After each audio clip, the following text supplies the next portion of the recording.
So the first thing you will need to know is where is your throttle body. So we're going to follow that right back here. So you see this air inlet hose. If you trace that right down, you'll see the throttle body just beneath it. So that's that metal piece right where the air inlet hose goes to. To get to that, you're going to need to do a couple of things. So this hose is really going to get in your way. So one of the things we'll do is you want to get it loose from this little coupler right here. You want to pop this loose off of here. We're going to take this cover off. There's a foam piece underneath this cover we're going to take off as well. And that's going to make it super easy to get right back there to the throttle body. You'll need a couple of tools. So this is our 10mm socket. And you can do a short socket with an extension or a longer socket. I like the longer socket here.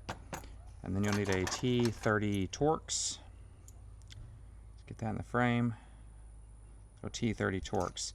There's really only one screw. This Torx screw right here. And then you'll need to take off your oil cap in order to get this cover off, then pull off the foam beneath it, and then get to the throttle body back in the back there. One more thing that you'll need is a flat blade screwdriver to take a little connector off of the inlet hose. So again, 10mm socket, T30 Torx, and a flat blade screwdriver. Let's jump into it. Alright, so the first thing that we're going to do is go ahead and take off that oil cap. Set it out of the way. And then we'll go for this T30. And I did this in advance, so mine's already loosened up. Yours might be a little bit tighter. I recommend gloves when you're doing any of this stuff.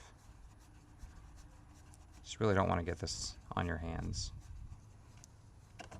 Should get that T30 out of the way. Just set it there.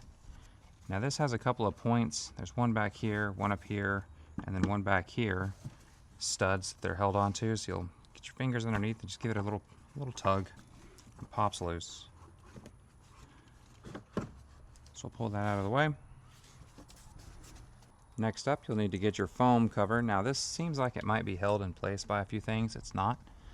I would recommend go ahead and put your oil filler cap back on just to make sure nothing falls in there. You gotta reach around behind it, get a firm tug.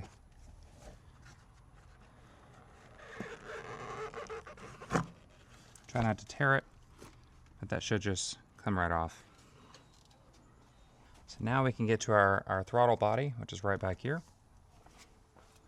So now we're actually at the throttle body.